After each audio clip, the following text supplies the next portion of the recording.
Swaps. Andy, you come and Peter Peter for you. Woo! No bother me there. They were real puppy show. That's right. Woo! No, sir, Jockey wants to know one here. Well, it's finally over, and as predicted, I did come in before he did. right, Andreen did defeat me, and she is so excited. But I promised and delivered a defeat. Signing off Facebook. Evil exists in this world. Trust no one.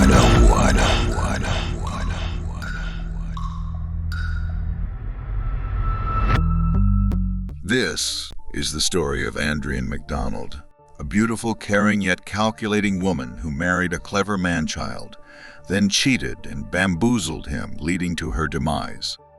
The story takes us to where it all began in Port Antonio, Jamaica, a beautiful treasured community known for its stunning beaches, relaxing rivers, and the peak of the Blue Mountain Range. Andreen grew up in a close-knit family in Port Antonio, Jamaica, where she was showered with love and attention from her family and extended family. After graduating Titchfield High School, she went on to pursue her Business Marketing Associate's degree at Excelsior Community College, as she wanted to one day own her own successful business. A health and fitness junkie who regularly hit the gym, was always encouraging others to exercise regularly and drink plenty of water. And she enjoyed helping others. I am very thankful and grateful for everyone that helped us in January when we went out and we provide meals for all those homeless. And we will be going out again on February 24th. That is Saturday, February 24th. In 2009, she met a man by the name of Andreen McDonald, and the two hit it off and were married within months. He was 30 years old and she was 20. She later moved to the United States to be with Andreen, who had moved to the U.S. in 1995 to pursue his electrical engineering degree and join the U.S. Air Force. Not long after Andreen got to the U.S., Andreen, who had been stationed in Florida, was transferred to Lackland Air Force Base in San Antonio, Texas. There, Andreen made her mark in graduating the University of Texas at San Antonio with her finance degree and set her sights on opening their first home healthcare business in 2012 at 22 years old, and just 1 month after graduating. Of course, she had no money, so her husband funded the business startup with the military salaries he accumulated over the years. The year before, she had given birth to their daughter Elena in April 2011. Though prematurely at 29 weeks, they could not be happier with their bundle of joy. But they were pretty busy, and so they decided to sponsor Andreen's mom, Hyacinth Maureen Smith, who is a CNA, to join them in the U.S. and help take care of their little Elena.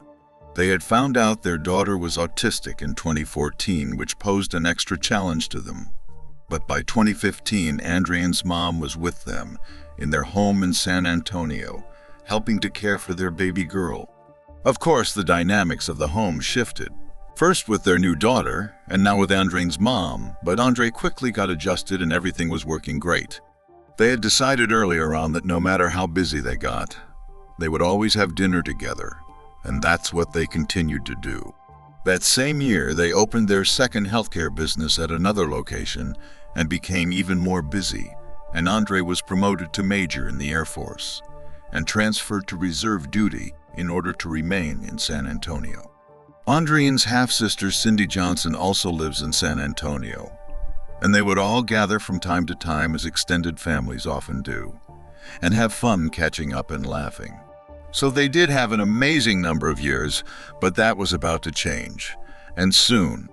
In 2016, while Andreen was away for a 6-month training to help him transition from engineering to cybersecurity, Andreen rekindled her relationship with her first love, Aubin, who lives in Jamaica.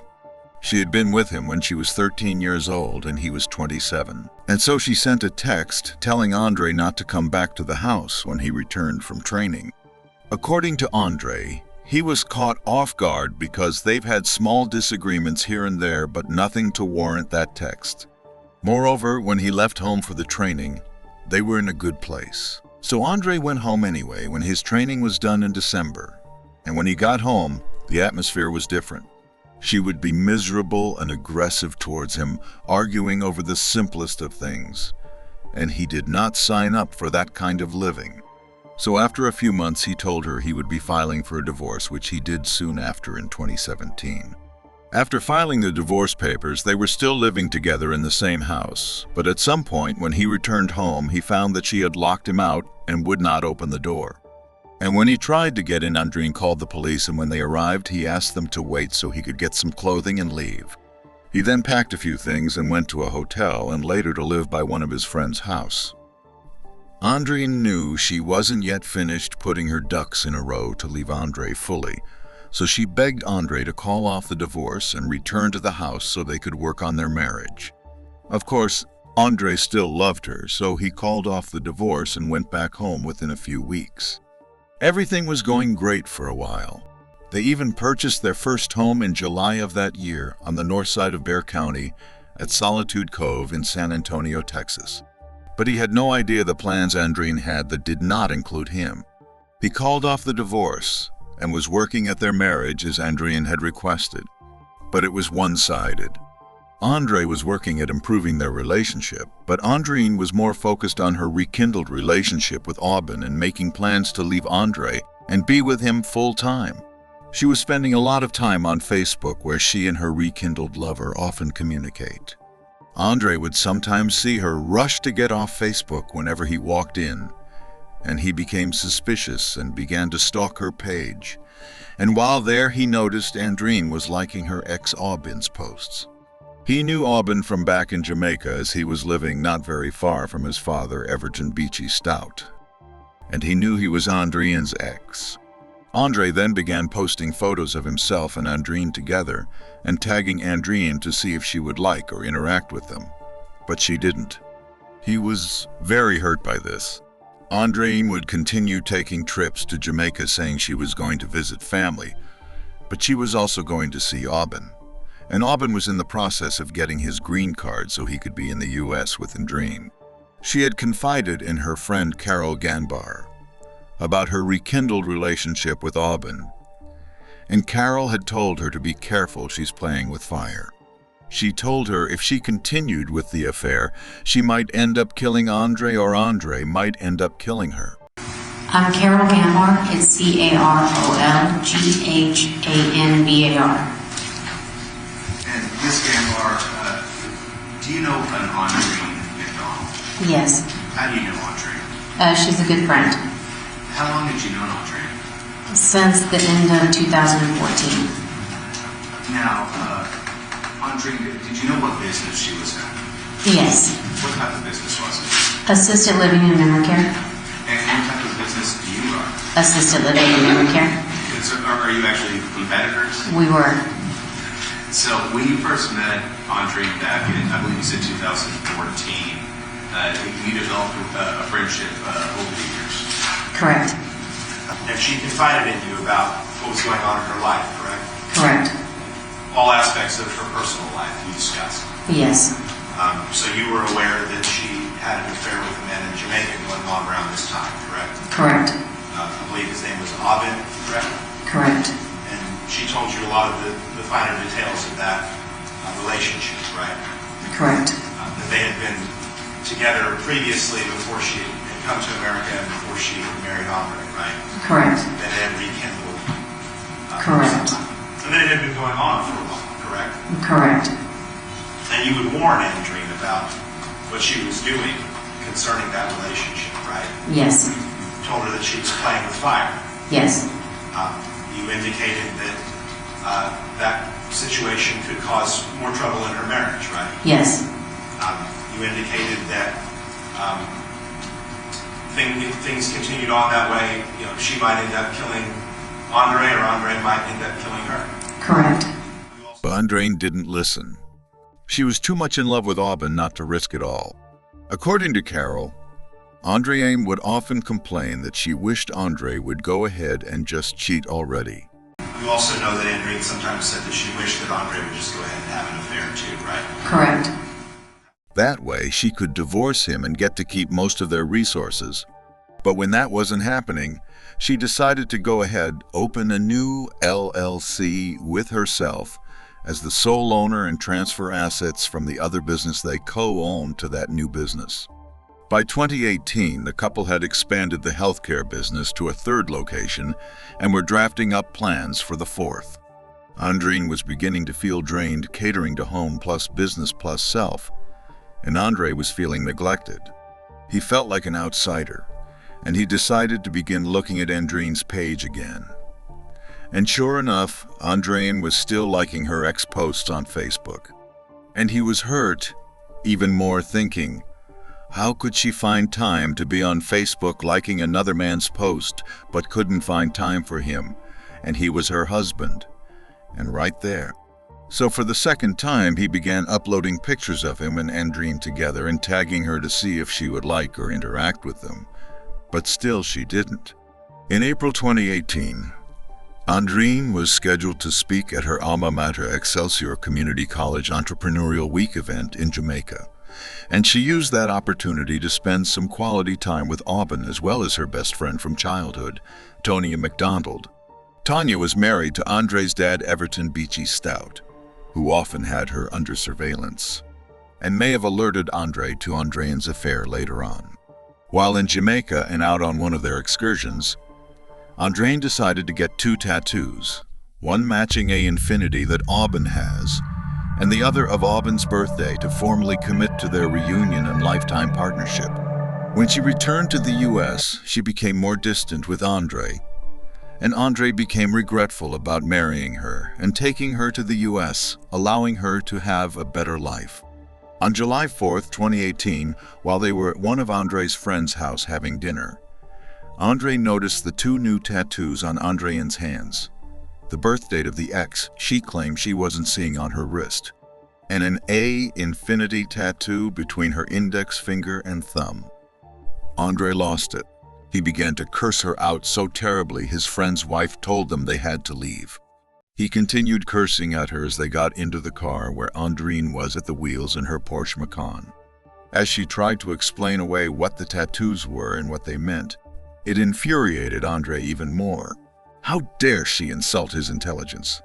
And he began choking her and scratching her face, and the only thing Andreen could do was hit her Aunt Lorna's number on her dashboard, hoping she would answer and he would stop, knowing she was listening. Do you remember getting a call from Andreen on July 4th of 2018? Yes, I did. And do you remember when you got that call? I don't want to get into what necessarily Andreen said, but when you answered the phone, did Andreen seem scared? Okay. Sorry. I'm usually excited when, we talk to each other. So that evening, Andreen called, and I said hello, and she didn't answer. The only thing I could heard was Andre on top of his lungs, screaming, calling her names, calling her a whore, calling her trash, calling her a bitch.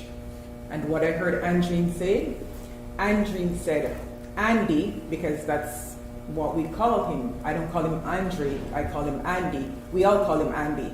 And Andreen keeps saying, Andy, you're choking me. Stop choking me. Stop choking me.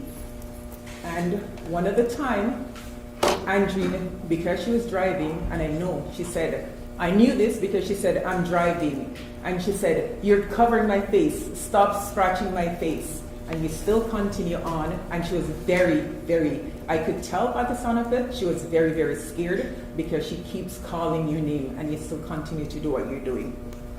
This is July 4th of 2018, correct? Yes.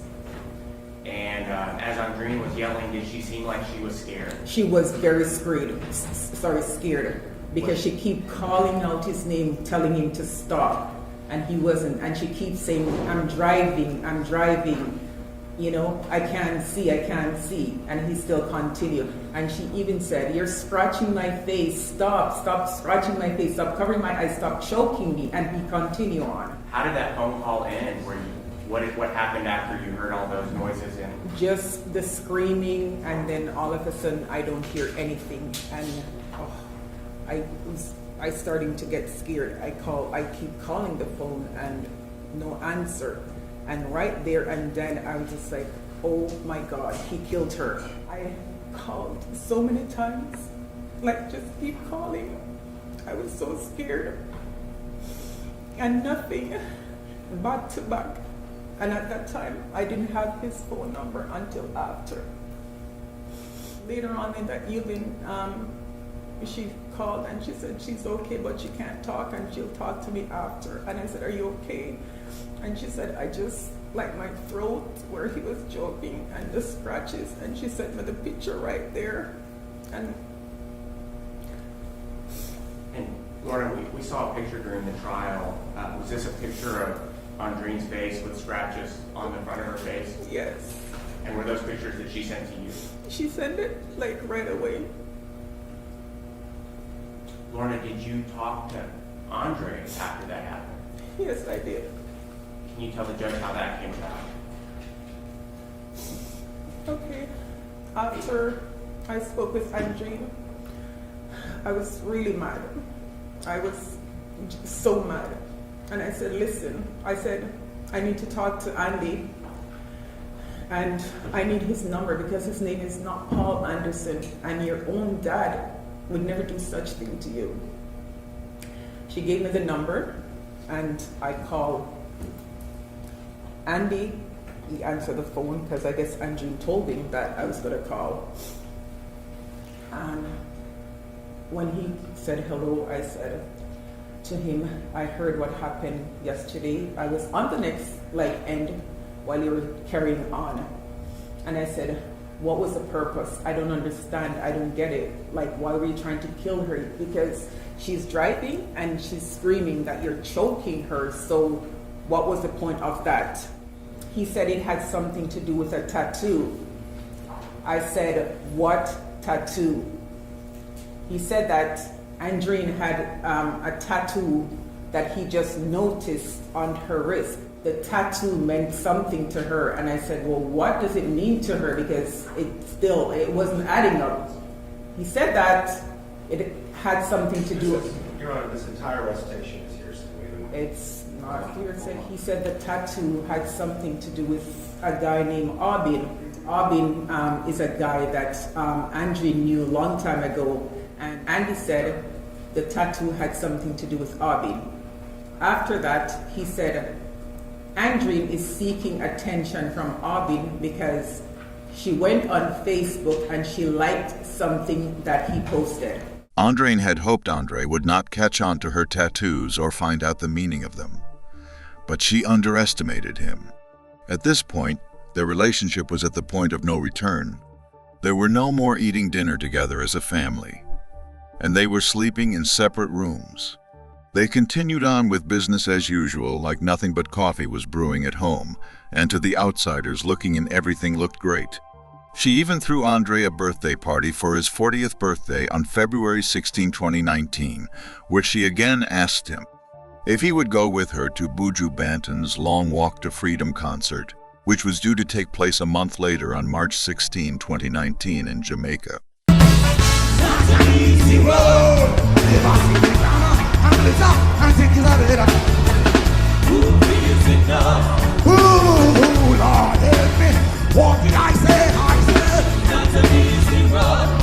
He refused, and they later argued. Their arguments had become more frequent in recent months, and it was somewhat expected and normalized. But little did they know it was about to get worse. On Thursday, February 28, 2019, they met up at H&R Block to have a 6 p.m. meeting about their taxes. And while they were there, Andre quickly learned Andreen had opened a new business in 2018 called Elena's Property Management LLC, and his name was not on it as an owner, Even worse, he discovered Andreen was moving assets they co-owned from the other business into that newly formed LLC, and he had no idea. Andre instantly became irate, and they had a long, loud argument which continued via text after they left H&R Block and was heading home in separate cars. She had stopped to get Elena some pizza at Pizza Hut before heading home. According to Andre, when he got home, he told Andreen he was going to divorce her for real this time, and Andreen became extremely angry. So he left the house and went to a gas station and then went to a nearby park until around midnight because he did not want to have a confrontation with Andreen. And he thought she would be asleep by midnight when he got home. But when he got home, Andreen was still up sitting in their living room, and she started arguing again. He tried to avoid the argument, but Andreen was the one pushing the argument, and she called him a batty boy and told him to go suck his Mata. Then she spat in his face. At this point, he held her face with both hands, and while doing so, his head hit her jaw and it began bleeding. Andreen then went into the master bathroom to assess the damage to her jaw, and when she saw it, she then charged at him, and he tripped her and she fell. Then he gave her 2 kicks and she started wheezing. He then heard Elena coming down the stairs, so he went and got her and brought her back upstairs, remaining with her for about 30 minutes. He then returned downstairs and Andreen seemed dead, so he checked her pulse and she was dead. He then got 2 huge black garbage bags from the garage and put one on her top half and the other on her bottom half, using a belt in the midsection to hold the bags together. Then he cleaned up the minimal blood that had spilled on the bedroom and bathroom floors. He then left Elena sleeping upstairs and drove 6 miles to 680 Specht Road and dumped his wife's body, removing the garbage bags and her clothing, leaving her naked in the field. He then returned home. 2 days later, he was upset with her for causing him to now be in trouble for what he did to her.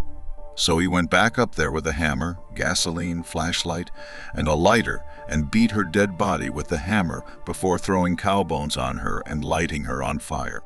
He then returned home where he burned her bloody clothing in a fire at the back of their house. When she comes into the room, I turn around and she comes like right up in my face and says it again, go suck your mother bati boy. She comes like right up in my face, at which point I'm like, oh yeah, move out of my face, which means, what are you doing? Get out of my face. And her response after that is, away I got him, which means, what are you going to do about it? And at that point I said, you know what, you're trying to get me into, trouble. So she then repeats the Gasaki Marabati boy, but this time at the end, she spits in my face. At the moment she spits in your face, what happened? So at that point, it's just like reflex. I grabbed her, because she's like right in front of me, so I grabbed her head. I think we had like a clash of heads, and I think it opened up like a cut somewhere on her face, because she's a bit, taller than I am, so when the headbutt is like my forehead and like her lower face or something. So at that point, her initial reaction was to kind of like, reach up and like grab her face to see. And then there was like some blood on her fingers. So she like runs into the master bedroom. Not the master. Where is that?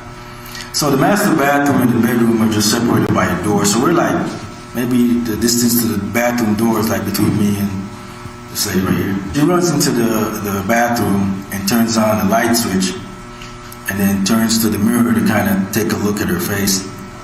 And at that point, I'm trying to see what her face looked like, so I just like stepped maybe like a foot into the bathroom. When she looks and sees the mark on her face, because she was like looking at it after she touched it again, but at that point she gets extremely angry, and that's when she comes, across the bathroom from the switch back towards the door where I was standing at to attack me. When she comes, she's like throwing like some punches, so I'm trying to like duck down and like keep my face from, getting hit with the blows. And then in between the scuffle, I remember like grabbing her and like tripping her over one of my legs, and then she like falls, and that's when I kicked her like twice when she fell. She's coming out. Yes. She's throwing punches. Yes, she was. Is she going Sideways, backwards, or right at you? Now, she was coming directly at me, so, like I said, when she went inside the bathroom and hit the light switch is on the other side of the bathroom where the mirror was. And then she had to basically charge all the way across the bathroom back towards me and at the door. So, doing the resting, I sort of used like her own body weight, when I twisted her, and then used like my leg to like a trip. So that's how she fell. And then what do you do? So as soon as she fell, it was like a reaction, so I landed like a couple of kicks. More than a couple or a couple? I'd say probably like about a couple. And right at that moment, what happened? So when she got the second kick, I think I heard like some type of wheezing, coming out of her. And then also, like in the background, I could hear like some footsteps running. And at that point, I was like, oh shit, Elena. So I ran out of the bathroom towards the living room area. And then I saw like Elena, like she was somewhere close to the stairs, back at the front. So I ran towards Elena and picked her up. And we went upstairs. And then I was trying to get her back to bed. How long did that confrontation, that violent confrontation, how long did it take? That was definitely less than a minute. It couldn't be that long. Were you the aggressor? No, I was not. What was going through your mind when you were there when that was happening? So, when she was attacking me, I was basically just trying to defend myself. And I guess probably like a normal situation, you probably like, if someone's like a lot smaller than you, it's not a big deal, you probably just hold them. But since she's, she's bigger than I am, and she's pretty strong, so trying to hold her, to restrain her or some shit like that, that's probably not feasible. So I just gave her a few kicks, like a couple of kicks, to like knock the wind out of her and get her to stop. These kicks, are they wind up kicks of somebody, or are they all part of the movement of what's going on? It's just like sort of like in the movement, because like when you flip, you got a leg behind you and you just whip it, and then you whip the next one. I like grab their face and then like feel like if I could feel like a pulse or something, and then I put my ear next to like her nose to see if she was breathing, and she was not. What kind of reaction did that make you have? So at that point, honestly, man, I became like pretty frantic at that point, because, oh fucking shit, she's dead on the floor. We just had a fight. Obviously, I'm gonna get blamed for this, and I got a 7-year-old autistic kid upstairs that who's gonna take care of her. So, I mean, it was a pretty scary situation. I don't know, man. At that point, I got this idea to just like get her out of the house. So I think I made like a text message or something like, "Where are you?" type deal. And then I went into the garage and I got two trash bags. And then I put one over the top of her and then the other one under the, for the lower leg or something. What's your purpose in doing that? So at that point, for me, I was just trying to get her out of the house. Why? Because first, I didn't want Elena to see her. And then at that point, like I said, I'm thinking my life is over now. Obviously, I would get blamed for this. And then, she's gone. I'm probably going to go away. And then my daughter doesn't have any parents. You said that you're going to get blamed for this. Did you think you were guilty of it? No, I didn't think I was guilty. But knowing like the circumstance, there's obviously a dead person in your house, and you're the only adult there. And afterwards, I put her, cause it's pretty big, so I drug her in the plastic bags. But before I did that, I think I used like a belt or something to like tie the two bags together. And then I drug her through the house, through the front door. Did you pick her up? No, she's way too big for that. So, how did you get her out? So I basically like scooted down, like grabbed like the top part of her body and like started pulling, until I eventually got her to the front door. And then Where did you take her? I got her in the trunk, and then I went to Spring How Road. did you get her in the trunk? So when I got to the trunk, I had to like lean like her upper body against like the back of the vehicle after I opened up the trunk, and then I had to like scoot down and like use the bumper kind of like as leverage, and then like grab the lower part of her body and like to turn her into the trunk. Which car? It was the Chevy Malibu. And when you get her in the trunk, where do you go? I went to Spring Road. When I get there, I wasn't like aiming for like a specific spot. I just like was gonna put her like one of the properties. So I pulled up right next to like the fence, and then I drug her out of the trunk, and then I kind of like rolled her over. I don't remember if it was under the bottom fence or like over on top of the first fence. I'm not sure. Describe the fence. So it has like these metal bars that go up horizontal, and then there's like these, wires that go across. Maybe like 3 or 4 wires. How did you get her through?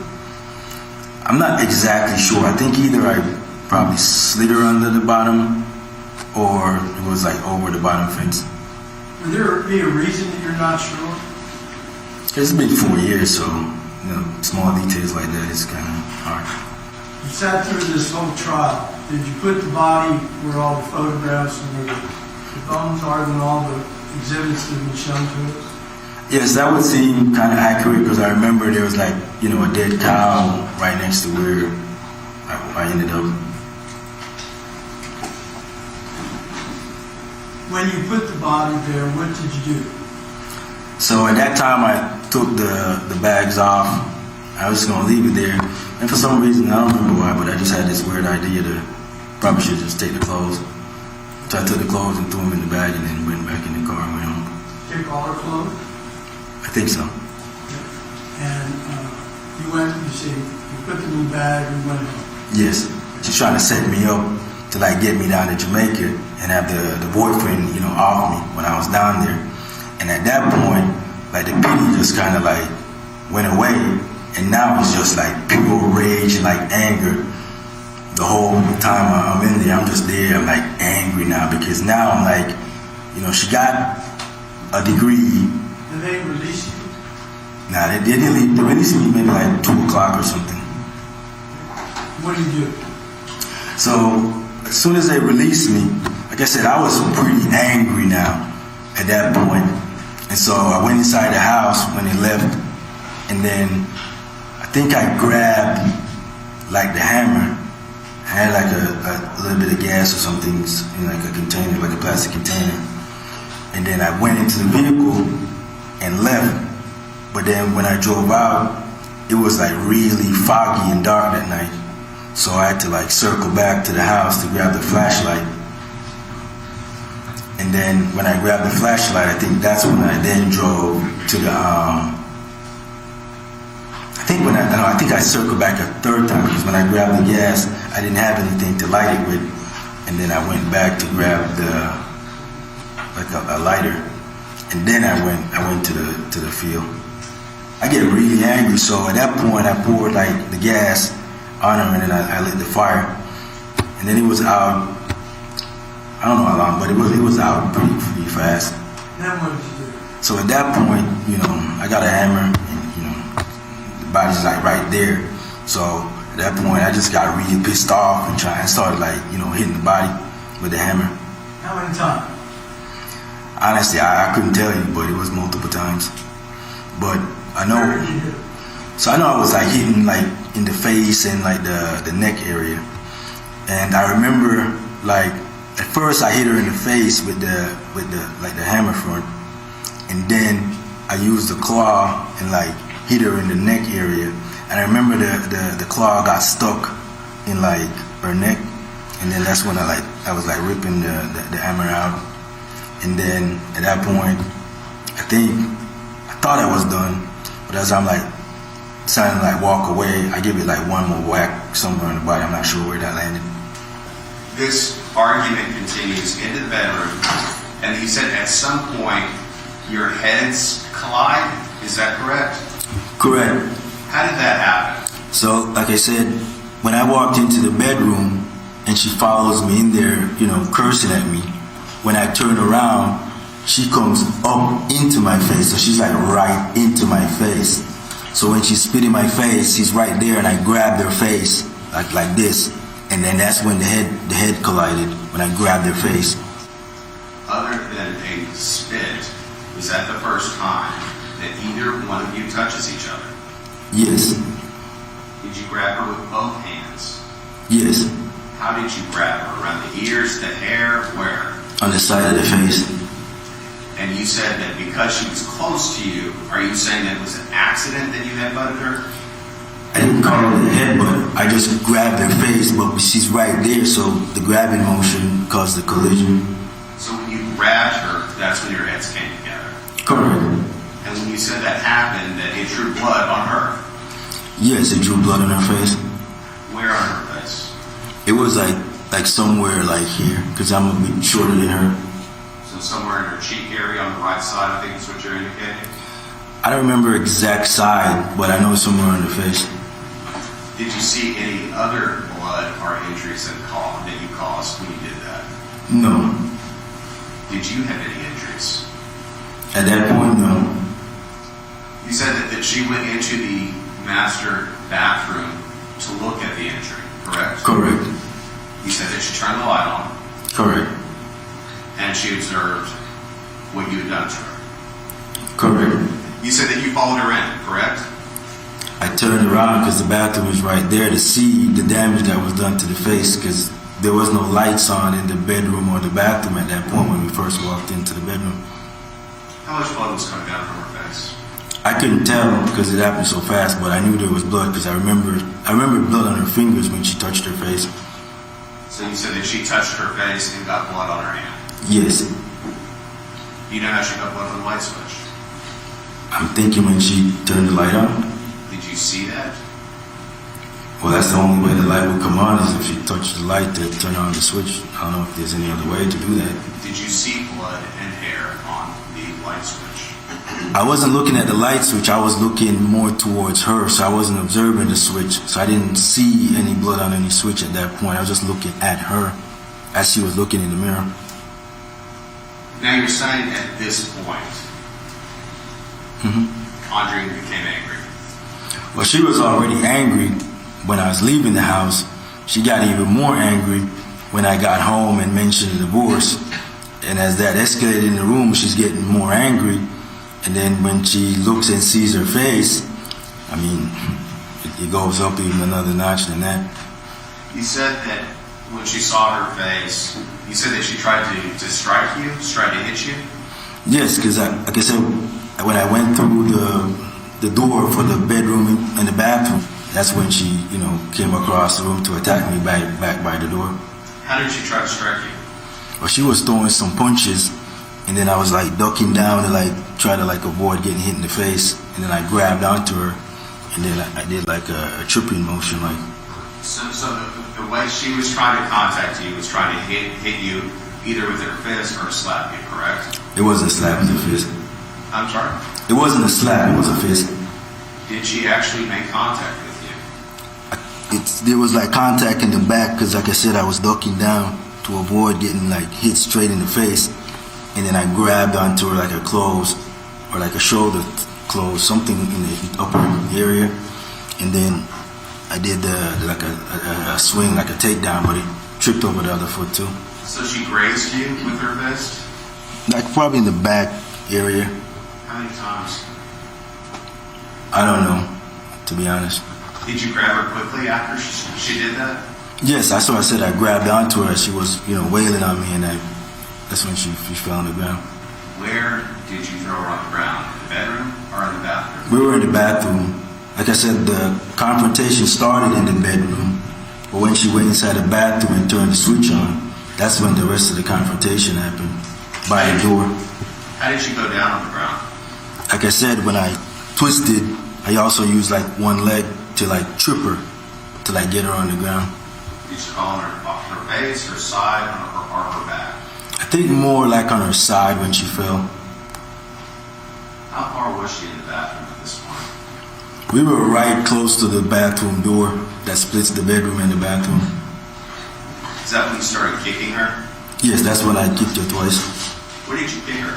I didn't see exactly where the kicks landed, to be honest. And you think that you kicked her maybe only twice? Yes. You're not sure where. How hard did you kick her? It's probably a hard kick. Did you rear your foot back and use all your force? Well, when I tripped her, I knew one foot was already back, so when it swung, and then I kicked her again. What were you wearing on your feet? The shoes that I was wearing when I came back from the gas station. What type of shoes were those? I don't remember exactly, but it's the same shoes. Were they tennis shoes? Were they dress shoes? Were they boots? What were you wearing? They weren't boots, but I'm not sure exactly what kind of shoes they were. I remember it's 4 years, sir. You're not sure where you kicked her? No, I just threw a couple of kicks. I'm not sure where they physically landed at the time. And at some point you noticed or heard that your daughter is hearing or seeing some of this. I heard footsteps, and since there's only 3 of us in the house, the assumption is it's Elena. Now, you have just thrown this woman down on the ground and kicked her at least twice. Mm-hmm. It's pretty loud, isn't it? It was loud from the minute I got home because she was yelling pretty loud. Is it loud at that moment? At the moment when she's on the ground, probably not. You said that she was making a noise. What type of noise was she making? It was something like a wheezing type sound or something like that. But through all that commotion, throwing her down, kicking her making that wheezing noise, you can hear that your daughter is coming down the stairs. No, I didn't hear her coming down the stairs. I said I heard steps, so I'm assuming she was probably around in the living area, close to the front, to the door of the bedroom. Did she see you kicking your wife? I do not know the answer to that question, sir. Now, you said that you then went to get Elena and bring her upstairs. Is that correct? Correct. What did you tell her At that point, at that point? she asked me, I'm not sure what she said or if she said anything, but I remember putting her in bed. But I definitely remember the next morning when What did you tell her at that point?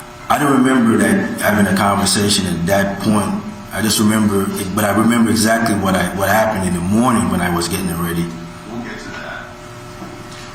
Did she ask you why you were kicking your wife? No, she did not. Did she ask why mommy was down on the floor wheezing?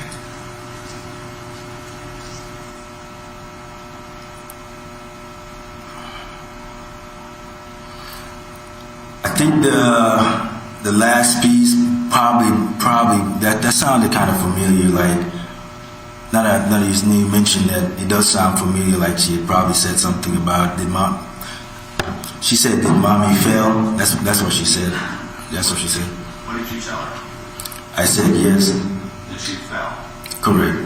Now, you said that you were up there for about 20 or 30 minutes trying to get Elena back to sleep. Was Elena upset? Not at that point. It took a while to get her back to sleep, though, correct? I mean, this is after midnight, 20 to 30 minutes. Correct. You told her that mommy fell. Was Elena worried about mommy? After I told her mommy fell, no. Did she ask why she was wheezing? No, she did not. But it still took you 20 or 30 minutes to get her back down. To sleep. Like I said, I'm not exactly sure the time, but it would seem like about 20, 30 minutes. I'm not sure. Is that the last time Elena ever saw her mother alive? I'm assuming that it's the last time. Now, after spending this 20 or 30 minutes upstairs with Elena, you returned back to the bathroom, correct? That is correct. At that point, you said that your wife was dead. How did you know? Like I said, when I came back into the bedroom and she was laying on the floor by the bathroom door, she wasn't moving. So instinctively, it's a check.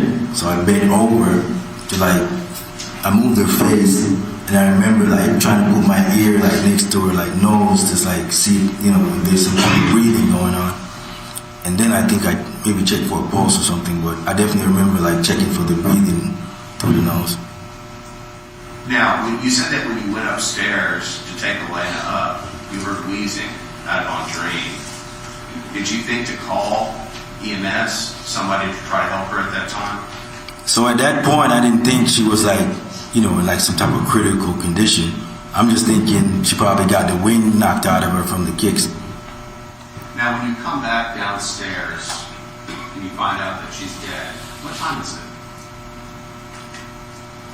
It was sometime after 12, probably soon after I got home. So you're not exactly sure. Is that sometime after midnight? Correct. I know when I got home, the whole altercation occurred like maybe in like a few minutes. So if I got home at 12 o'clock, it was probably over. Like the fight probably 12:05, like for sure. And so that's when you started to try to cover your tracks, correct?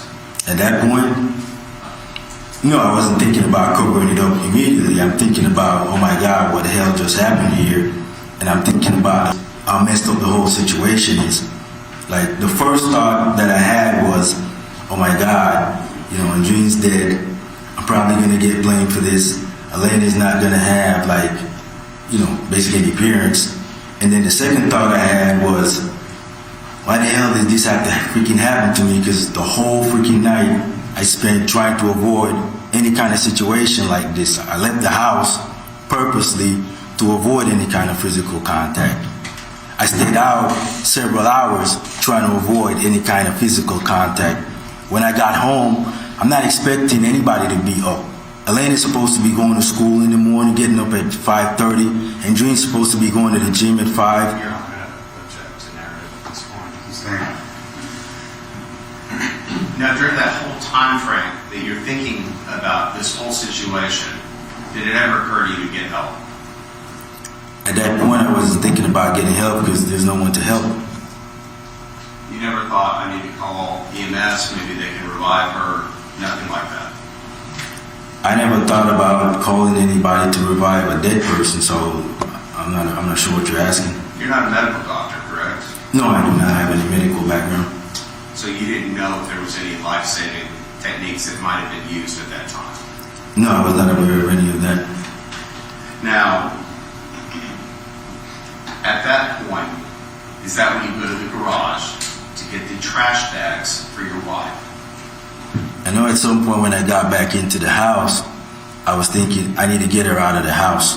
And it's at that point I went into the garage and got the trash bags and then went inside the master bedroom and put her in the trash bags. Now, are these just trash bags that you use in your kitchen? No, these are trash bags these are the big black trash bags that you would get like for trash, like you have leaves and stuff like that outdoors that you would put in those types of trash bags. And how many bags do you get? Just 2. And you take these bags and you go back into the master bathroom and you put these bags around your wife? Correct. And you said that you then drag her body to your mouth, correct? Correct. Why are you putting her in trash bags? I mean, why not? Are you trying to make sure that you don't get caught? No, I'm thinking about getting her out of the house, so, like, I mean, I'm not sure what you're trying to say. Where in the Malibu do you put her? In the trunk. So you open the trunk and you toss her body into the trunk. I wouldn't call it a toss because she's pretty heavy, so it's like I described the scene already, sir. So you get her into the trunk and you go to Spec Road. Why Spec? Like I said, I had gone there like the year before for a soccer match, so I kind of knew on that road there was like a field, like just like those types of field that you saw. So I knew that's how the location looked just from going there the year before. Why did you decide to throw her body there? Why? I just had to get her at the house, and literally in between that location and where I live in my house, there's only houses in between that. There's no other like field anywhere in between my house and that location, so it's basically the first field. So the closest field that you could think of. Correct. At the time, that's just what came to my mind, so I just had to get her out of the house. When you left your house with your wife's body in your trunk and trash bags, why did you leave your phone at the house? I didn't have my phone on me. I was just thinking about moving her out of the house. So, like, I don't know, why would I be going down the street and take my phone with me? You had your phone on you earlier today at various places you traveled. Yes, when I left the house, I had the phone on me, but at this point, I'm just trying to get the body out of the house. Like, I'm not thinking, like, why would I go get my phone while I'm trying to drag somebody out of the house? Like, why would I go back in to get my phone? That doesn't make any sense. Were you trying to make sure that you wouldn't be tracked to that location through your cell phone? No, I'm not thinking about not being tracked at that point. I'm just thinking about getting her out of the house. Now, you're in cybersecurity, correct? That is correct. So you know how those things can be tracked, correct? That is correct. So you're saying that didn't even enter your mind? At that point, I'm just thinking about getting her out of the house. Where did you put her clothes after you stripped her naked? Back in the bags that I had used to, like, you know, transport her. And you took both of those bags, correct? Correct. Why'd you take her clothes off? Honestly, at that time, I don't even have any idea why I did that. You don't know why you stripped your wife naked and left her in the field? That was a very stressful situation I was in. So a lot of the things I did that night, I guarantee you, they don't make any sense. When I asked you about if you brought Elena out to the field with you, you said that you left her at home. Correct. That was the only decision you had to make. You had a tough decision to make about what to do, correct? Correct. She was asleep, so why would I wake my daughter up to take her to their home? That doesn't make any sense. And never during any of this time did you think to call 911? At that point, no. Now, Elena is with Maureen at Coral Brook, correct? That is correct, sir. So she's safe with her grandmother. That is true. What was your purpose in going out to spec at that time? So at that time, like I said before, throughout the day, as the day goes by, my mood is basically shifting from pretty much, you know, why this happened sort of deal, feeling sorry for myself, feeling sorry for my family, feeling sorry for everybody else, to one of anger. Because a lot of things I had known pieces of, but when you're sitting down for 12 hours in one spot, that is a lot of time to think about stuff, okay? And by the time the cops left, I was angry. And you wanted to set her body on fire? I went there with the gas and the hammer, so it had to be... So you wanted to go and desecrate the corpse with a hammer? I don't know if you can desecrate a corpse with a hammer, sir, but you can hit it a few times real hard. Now, you stated that your plan then was to just hit this body, the wife of your child, with a hammer. That was part of your plan. My plan was to hit the person that basically, in my opinion, caused this whole circumstance. And I was pretty upset with that person at that time. You thought it was her fault, right? It's absolutely her fault. So you go to Spec Road and you locate where you dumped her body. She's still naked? I'm pretty sure she was. You were there, sir. Was she still naked? Yes, sir, she was. I hit her in the jaw, I hit her in the neck with the hammer, and as I was leaving, I hit her one more time. How many times I hit her in the neck or in the jaw, I'm not 100% sure, but I do know those three things are facts. Why that last blow? As I was walking away? Yes. I guess I was still angry when I was walking away. Of course, Andreen did not show up for work the next day, Friday, March 1st, and she wasn't answering her phone. And because she always answers her phone and she never misses work without prior notice, the staff became worried. So they decided to call her friend Carol Ganbar, who also owns a healthcare business.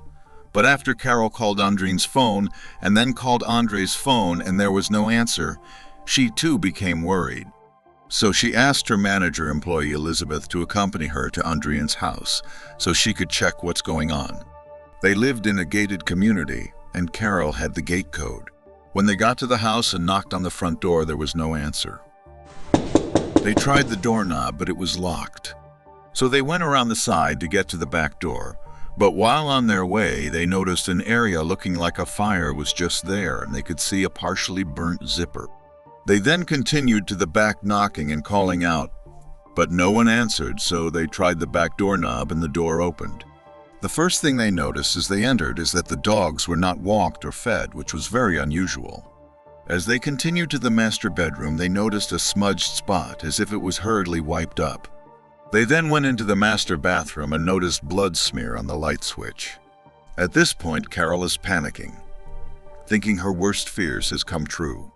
She recalled Andreen telling her that if she ever turned up dead, it would be Andre that killed her, and this may have been that day. She quickly took a photo of the blood-smeared light switch and immediately called a detective friend of hers to get some advice on what to do.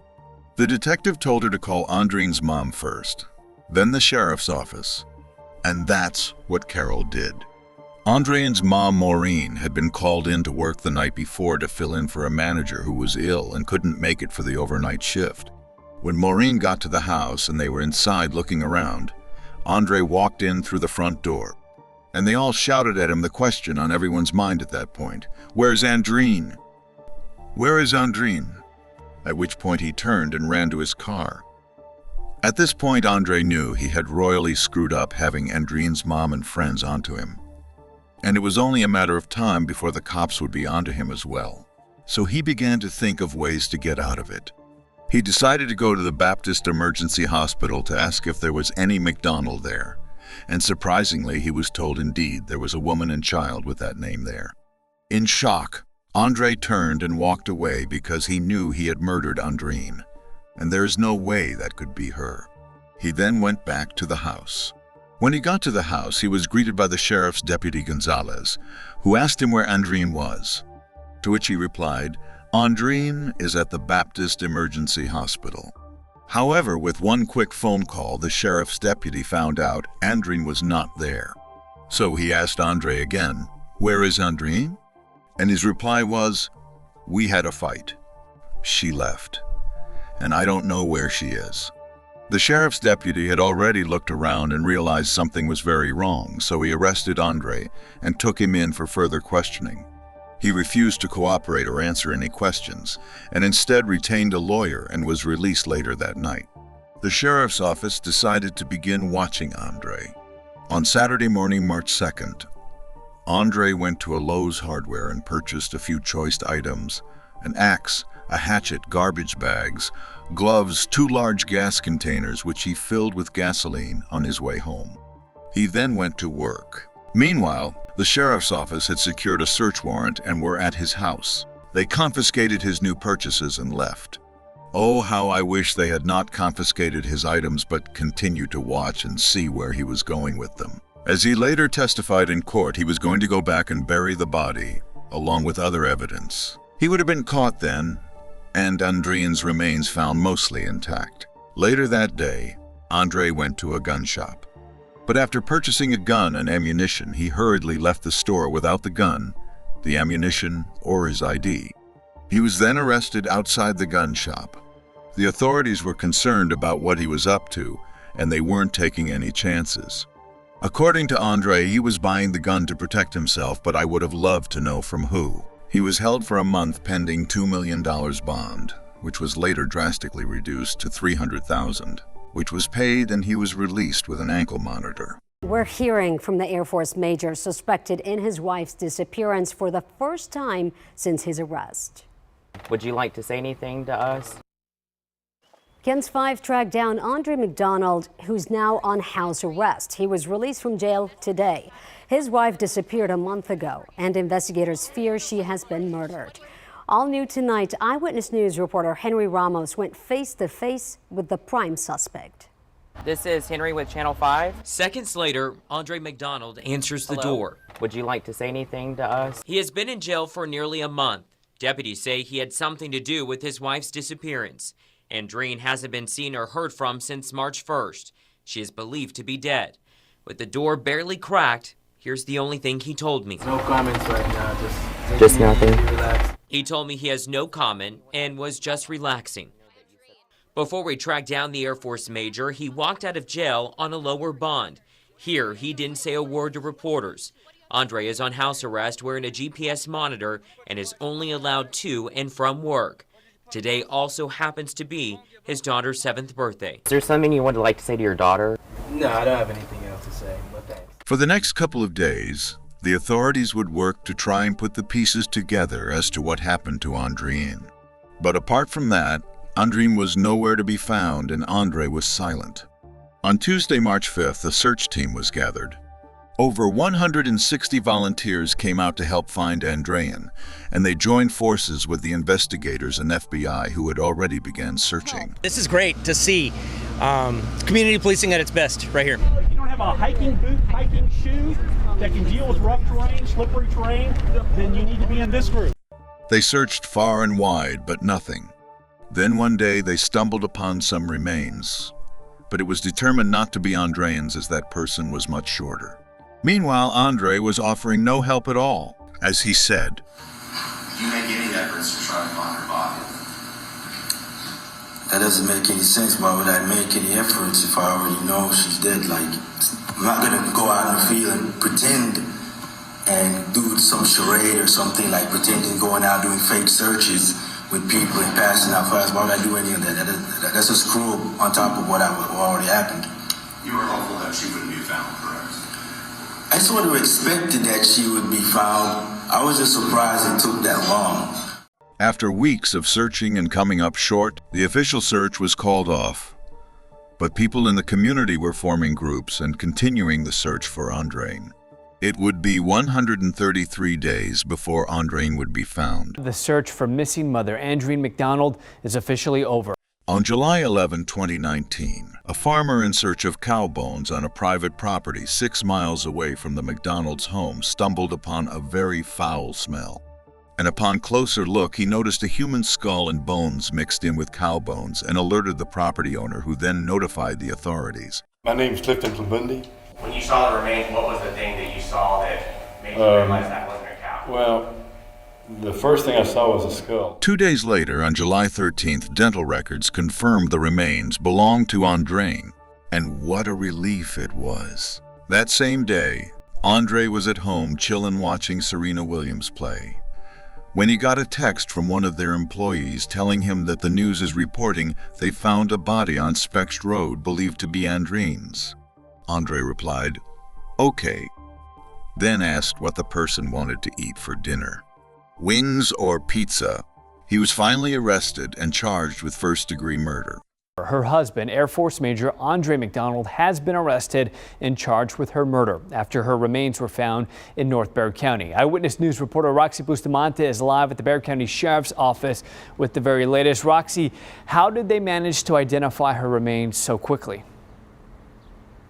Phil, it was the dental records, and I spoke with her family today. They said when they were notified this afternoon, at the same time, Andreen McDonald, her husband, was being arrested at one of their family homes. Now, he has been charged with murder and is being held on a $2 million bond. Now, Andreen McDonald was stoic as he was being walked out by deputies today. Previously, McDonald was arrested for tampering with evidence, and investigators believe he tried to destroy a receipt that had a list of supplies and evidence of trying to dispose of a body. His wife, Andreen McDonald, was reported missing on March 1st after she didn't show up for work. However, he had strong defense attorneys who were able to remove murder as an option and a weak prosecution, and the jury later found Andre not guilty of murder, but guilty of manslaughter in January of 2023. We do begin tonight with that stunning verdict in the murder trial of Andreen McDonald. The Air Force major found not guilty of murdering his wife Andreen, whose body was found dumped in a field back in 2019. Instead, the jury chose to convict him on the lesser charge of manslaughter. He was later sentenced to a maximum of 20 years in prison with parole eligibility after 10 years served. He had chosen the option of the judge sentencing him instead of the jury in the beginning of the trial. And although the manslaughter charge carries a sentence of between 2 and 20 years, the judge gave him the maximum 20 years. Based on what he heard and saw throughout the trial, I tell you this, that your attorneys did a great job. You already know this. You could tell your demeanor, reaction after they got you off the murder and down to the manslaughter, and just every objection and everything they've done, and to both sides that they've fought, done a great job. I've seen they've had a lot of cases in here. They've done a great job, but now we're down to manslaughter, so I have to consider manslaughter. And go ahead and stand. I'm going to tell you on base, Mr. I'm weighing the mitigating on versus, obviously the bad. I mean, you have no criminal history, military service, become a major in the Air Force, and obviously nothing justifies a death, but I understand the anger if I truly believe you as far as tattoos, or at least you believe it, the cheating, the money in the business, and at least from your eyes that you thought they're going to off me or they're going to kill me pretty soon over there. So take that all as true. I can understand the anger, but still not a right to take a life. In addition, it seems like you had prior to this a good relationship with your mother-in-law, and they're strong, because I've seen some families in here before that have come in here and they're just mad and yelling and don't even want to look at the defendant. They've actually seemed like they still care. At least I can't put words in their mouth, but more forgiving than I've seen others. And not that others were wrong, it just seems like they still cared for you. She said you were a smart man, intelligent man, you didn't have to do this. So that was strong of her and the rest of the family members. I think your sister says it here too in the letter, basically say it better. No prior criminal history, no prior arrest, no record of discipline, distinguished military career, no prior history of discipline throughout his life.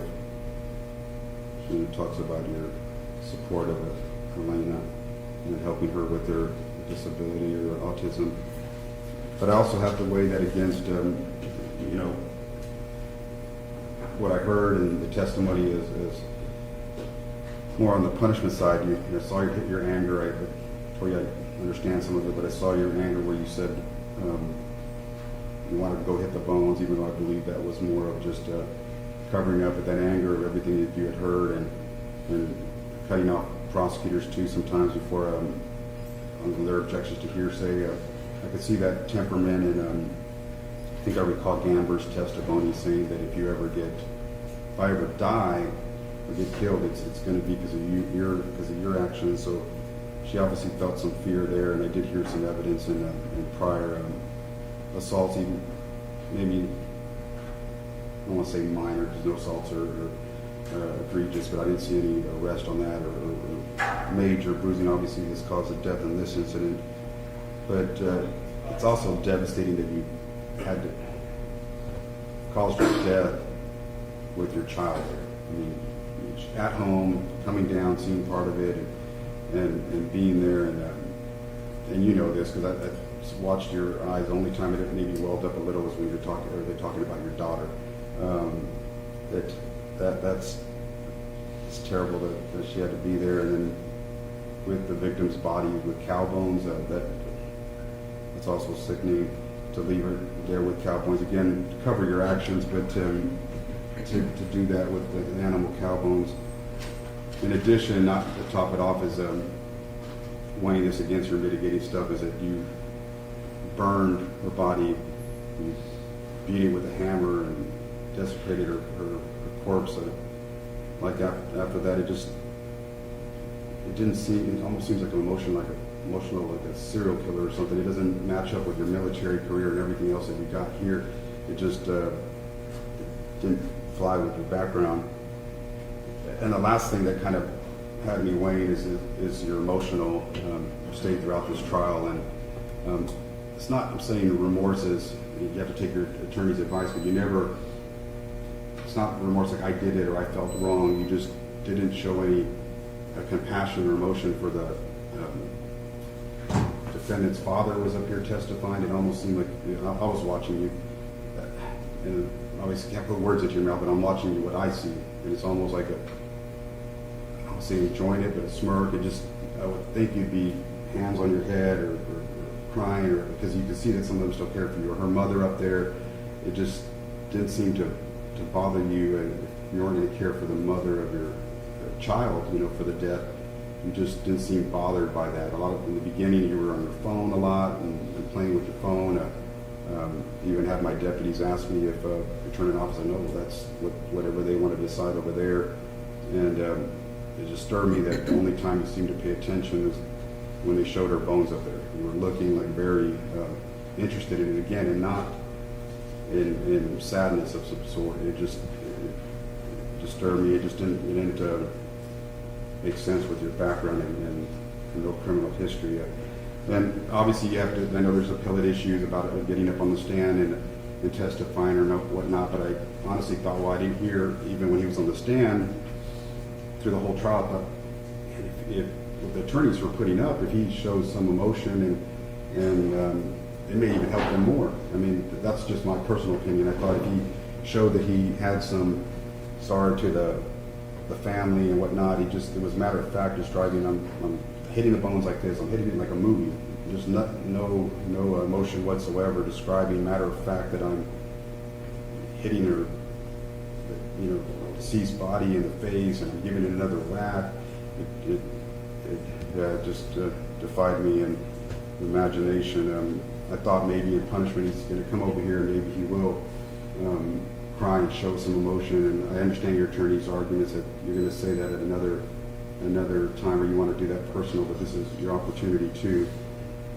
So at this point, I'm going to go ahead and sentence you to 20 years in the institutional division of the Texas Department of Criminal Justice. The good thing that you have for you going is you're eligible for parole in half that term. That's just by law, so that's 10 years. And you do have over 2 years credit, 2 years, 4 months, so a little over 7.5 years. Doesn't mean you're going to get out. It means just parole eligibility. The bad thing is I do recall you saying that you were angry and that why the hell did this have to happen to me, and like if you were blaming her death for what happened to you. I can tell you that Texas prisons, Mr. McDonald, and you can look at me, they are going to be hell. Depending, I do wish you well. I don't want you to get harmed in there, but it is going to be hell in the time that you're there. And hopefully you do something good and seek forgiveness from the family and everybody. And if you do parole out, okay? So good luck. Good luck. And he was given an additional 5-year prison time for evidence tampering. As in all cases where there is a dead victim and the only witness is the defendant, when that defendant takes the stand, we have to take everything they say with a grain of salt. At this point, we are hearing one side of what happened, and the defendant is usually well advised by their attorney and looking to save themselves. The autopsy report and evidence debunks Andre's account. According to the autopsy, Andreen died from homicidal violence, including blunt force trauma causing her spine to be fractured in several places, her jaw to be broken and her fingers charred, which forensic pathologist Dr. James Faig testified is consistent with being hit with a claw hammer. Andre said his head accidentally hit her jaw, then he tripped her and kicked her twice and she was dead. Would that be consistent with being struck by a multi-faced tool? Yes. That be consistent with being struck by a claw hammer? Yes. According to Elena's caretaker, in the days that followed Andreen's disappearance, Elena reenacted the scene at the site when Andreen was dumped, which they later found out was that scene. She placed a doll on the ground outside between some stones, then threw some sticks on the doll and asked, "Where's the fire?" She also told the caretaker, "Daddy hurt Mommy." Andre said he left her alone at home sleeping when he went to dump Andreen's body on the night of the murder. And he went back 2 days later on March 2nd to beat and burn her body. Elena was taken away from the home by Andreen's mom the day after the murder, March 1st, 2019, and she has not seen Andre since. What seems to be lost sometimes in this is that there's a little girl. There's a little girl who, as of March 1st, has not seen either parent. And I just want people to remember that. Elena will need guidance and help for the rest of her life. I'm going to trust the process. I actually enjoyed watching being arrested. That was nice. Yeah, I like that little public shaming. According to Elena's second-grade teacher, Miss Douglas, Elena was extremely tired when she came to school on Friday, March 1st. and she fell asleep, which had never happened before. I'm Kelly Douglas. Yes, Ms. Douglas, what do you do for a living? I worked at Specht Elementary. I was a second grade teacher. Did Elena show up for school that morning? She did. Was there anything that you noticed about her appearance that day versus what you typically would see? Yes, she did not have a jacket or a coat, and that was unusual for her. They brought their own snacks from home. On that day, March 1st, 2019, did Elena have a snack? She did not. How was her demeanor, I should say? She was a little more clingy that day, and she was a little more tired that day. You said a little more tired. Mm-hmm. What did Elena do? She slept for a good part of the morning. I had a little area over next to my teacher table with pillows, and I did not typically let the students sleep, but that day she really looked tired to me, and so I allowed her to sleep in that little area over there. And according to Elena's school counselor, Elena, who was usually happy and playful, was then sad and angry and wanted to rip things apart and burn the other kids. She then takes a Play-Doh utensil and cuts it up and says, "I'm going to cut you up and you're going to die." She has told other children that she wants to burn them. Andre said she came downstairs when he was finished murdering Andreen, and he brought her back upstairs where she fell asleep within 30 minutes, and he left her at home sleeping when he went to dispose of Andreen's body. How could Andre have kicked her twice? Yet she died from blunt force trauma to her jaw and spine. And how could Elena reenact what Andre did to Andreen's body the second time he went there on March 2nd, if she hadn't seen him since the morning of March 1st? Why would Elena be so tired at school if she woke up within the hour and was put back to bed within that same hour? The evidence does not align with Andre's account of what happened. Here is what I think happened. As they got home and continued arguing even louder and stronger, Andreen wanted the argument to end, and she was very dismissive of Andre instead of being apologetic. So as she walked to the master bedroom to get out of her work clothing, Andre followed her there, still cursing at her, telling her he's going to file for a divorce and this time he will go through with it. Andreen told him to go right ahead, and it infuriated him. Just then, he saw her tattoo and it refueled his anger. And he started remembering how Andreen in recent weeks had been asking him to go with her on a visit to Jamaica to attend Buju Banton's concert, when neither of them are Buju Banton's fan, and how he kept refusing and she kept pushing. Now he's thinking Andreen wanted him to go with her to Jamaica, so her drug-dealing gangster man, Aubin, could kill him. He got even more enraged. Just then he turned and walked out the bedroom, and Andreen thought he was finally done with arguing and left. She did not see him return. Andre returned to the bedroom with his yellow hammer in his hand, cursing and swearing at her. And as she turned to face him, he blindsided her with a hit towards her head which caught her jaw. She stumbled but did not fall. And as she tried to get away and ran to the bathroom holding her bloody jaw, he followed her and hit her with the hammer again, this time in the back of her head. And as she lost her balance, her bloody hand slightly tangled in her hair hit the switch, and she stumbled and fell face forward, landing on her stomach. He then continued hitting her with the hammer in her back, using both sides of the hammerhead, as he cursed at her. Then, as he was becoming out of breath, he resorted to kicking her in her head and stomping on her back, knowing it would hurt her even more and ultimately kill her with minimal blood in the house.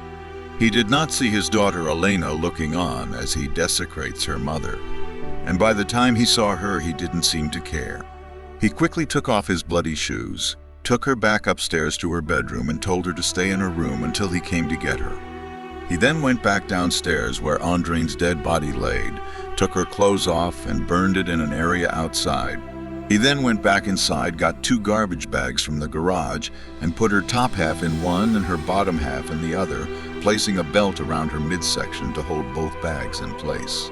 He then dragged her to his Chevrolet Malibu parked in the driveway and struggled to get her in the trunk, causing a slight dent above the car trunk. He then wiped up the small amount of blood that spilled on the bedroom and bathroom floors as well as the frothy saliva that came from Andreen's mouth as he stomped the life out of her. After he was done cleaning up, he went upstairs to get Elena. But she was sound asleep, so he lifted her up and put her in his car, then drove 6 miles away to 680 Speck Road and dumped Andreen's body.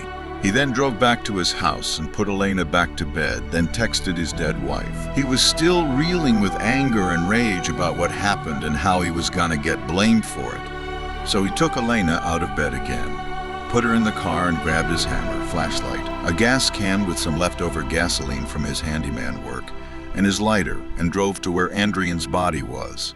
He then proceeded to beat her capapai with his hammer as he cursed and sweared at her. Then he searched the area and found cow bones, which he threw on her before pouring in the gasoline and lighting her on fire. He didn't seem to realize that Elena was seeing everything, or he didn't care. The first time they went there, she had fallen asleep and slept the entire time. But the second time, with all the sounds he was making as he beat the body with the hammer and cursed at her, she woke up and was watching him doing all he was doing. She would later reenact this event in the backyard of her caretaker's house. And the yellow hammer. How could he have used it to murder Andreen if it was seen on his shelf with his other tools on March 1st when investigators took those photos?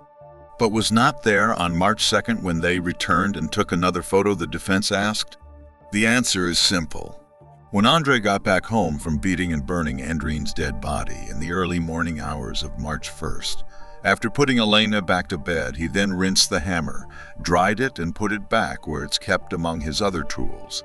When he got home in the early morning of March 2nd, after he was released from being detained on March 1st for questioning, he removed the hammer and was preparing to dispose of it by throwing it in the hole he was going to dig and bury Andreen's body in later that day. However, he went to the gun shop, and while he was there, the detectives confiscated his gasoline and other aiding items he purchased at Lowe's, and he was arrested the moment he walked out the gun store. He was then in jail for a month on $2 million bail, which he couldn't afford, and he made bail when it was reduced to $300,000 on April 3rd, at which point he went home with an ankle monitor. Now, based on the evidence, whose version would you say sounds more accurate? Andreen McDonald died in a manner unknown to us or the grand jury. But according to the autopsy, she died from blunt force trauma in a homicidal way. In short, she was murdered. Andre was very happy with the juror's decision in finding him not guilty of murder, but only guilty of manslaughter. As you see him here waving a peace sign walking out because his lies worked. But he may have fooled the jury, but he did not fool the judge, and his daughter's words will haunt him for the rest of his life. This letter was written by Elena to Andreen McDonald. You killed my mother. You took away my life. And you broke my heart. And you hurt my feelings. And you will pay for what you did. And you will be punished forever. Andre's action affected many people. We can only imagine the confusion and hurt their daughter Elena is experiencing, the pain Andreen's mom is feeling, and the emptiness her dad is forced to endure. And although it didn't help that Andreen's dad was trying to get custody in the midst of all their pain, saying his ex-wife wasn't helping Elena enough, for whatever reason, there hasn't been an attempt to try to get that child what she needs, even though Ms. Smith has been in a position to cooperate and support that. This woman right here is the only woman who's been in that child's life, her entire life. She's had very little contact with the paternal grandfather. a resolution was reached. What I mean, like whenever he visits, he could see her. Because he's not living in America, he's living in England. And Elena will get to remain with her maternal grandma, who has been the most constant in her life, and will be able to see her maternal grandpa whenever he visits. There is no doubt Andreen was siphoning off money for herself and future plans without Andre's knowledge, which was very deceitful. And in all fairness, Andreen did most of the work in the business, but he was the one who funded the startup, and they agreed to be partners in all business dealings. However, regardless of how calculating Andreen was, she was still a mother, a daughter, a businesswoman, a pillar in her community. Now she is sadly taken away so tragically and will leave a permanent void in their daughter's life and in the community. Her businesses she worked so tirelessly for had to be closed down, and not only is her family affected and left without income, but the people who relied on her Starlight Homes assisted facility are now left without care for their elders, or that high-level care that Andreen provided. She was the best at what she does. Okay? Okay. Look at this arm. ¿Quién es este brazo? What's wrong with my arm? Oh, it's real chubby. You touched the wrong person. That's not chubby. That's the skinniest one. My arm is chubby. Chubby? Oh, yeah, wow. Look, it's chubby. Oh, because she just ate. My arm is chubby because I just ate. She just ate? No, that's not it. Do you know who is she? No. That's the owner of the place. Oh, she's the owner of this place? Yeah, Andreen McDonald. Andreen's calculations failed her. She never calculated Andre would find out, and she never calculated he would have killed her. Andreen touched the lives of people everywhere she went, and she was loved by many. May her precious soul rest in peace. And may her daughter be always welcomed in a loving and nurturing home. What would you have done if you discovered your husband or wife got a matching tattoo with his or her ex while still being married to you and was siphoning off assets from your co-owned business to a new business owned solely by him or her? Think about it, then share in the comments. And please like, share, and subscribe for more videos. Thanks for tuning in. Until next time, stay safe out there. And remember, trust no one. Second and third, watch your blessings come forth. She will be remembered. I know that.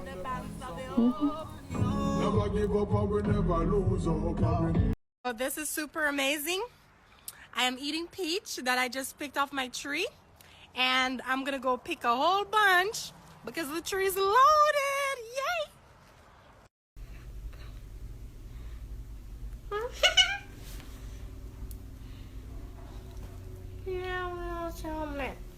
How pretty. Thank you.